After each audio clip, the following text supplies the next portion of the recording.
طب ايه اكتر حاجه كنت خايفه منها او مقلقه منها قبل ما تاخدي قرار زي ده؟ طبعا الدين الدين. والثقافة، ان مجتمع مختلف واحنا مجتمع منغلق الى حد كبير، فبالتالي لما هتتنقل البنت المجتمع ولوحدها كان بالنسبة لي مخوفني. يمكن ده كان اكتر حاجة مخوفها والدها. بس برضه باباها اب مصري اصيل اكيد. لا ده هو اصيل أكتر. اصيل قوي. تمام. فكان الموضوع بالنسبه له انه الدين وان الكالتشر عموما، يعني الكالتشر الثقافه والعادات المعتقدات بتاعتهم، كل ده كان مختلف عليها وكانت اول مره تعرض له لوحدها. يعني ما كنتش خايفه عليها مثلا من حاجه تانية غير الثقافه والدين؟ بص الحمد حتى لله. الامان مثلا. بص هقول لحضرتك، انت ما هو انت بتختار المكان اللي الامان بايد ربنا، ما هو فيعني بنت حضرتك تبقى جنبك وممكن يبقى لا قدر يحصل حاجه، فمش دي يعني الامان ده مش هو الحاجز بالنسبه لي، بدام هتوفر لها المكان الامن للاقامه. Some people might see studying abroad as a risky endeavor. Why do you think they have this conception? I wouldn't say misconception. Yeah.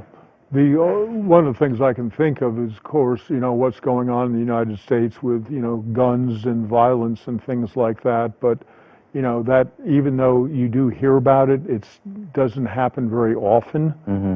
It's rare.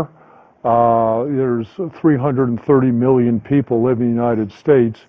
And again, I've never come across things like that. But I see that you're focusing on the United States. I'm sorry, but let me correct something here. Sure. We mean studying abroad in general, no matter where they're going. Right. Yeah, I was just using United States when you said something about... Because this is your main experience right now. My main experience. But working at a school where I used to work, about a third of our kids would go out of Egypt to go to college. And, they would experience some homesickness, missing mom, missing their friends. The situations where they need carers and support. Right. They have that.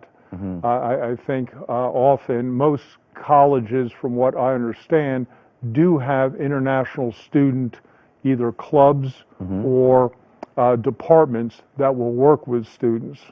So I think that's been, in my experience working in colleges, they've always had that and it works out well. What kind of support do these kinds of clubs give to students?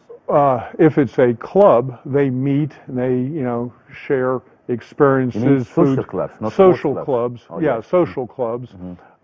Just, I'm coming from North Africa, I'm coming from Lebanon, and we're here Egypt. at Egypt, of course, of Egypt. And they're in a school in France. Okay. Well, that's their commonality. That's who they bond with. So it works, in my opinion, it works out well doing that. Yes. And then also with departments that most colleges have to work with international students if they're falling behind academically or if they need additional tutoring or something like that, they're there to help. All right. And do you think cultural-wise, does this help? I mean, yes. When I'm as a student from Egypt, I sit with someone from South Africa, from Lebanon, as you said, from France, from the States. How could this be of good effect on the student's personality later on? I think it opens up your eyes because, again, if you're coming from Egypt, probably a lot of the people you met are other Egyptians, or have an Arabic background.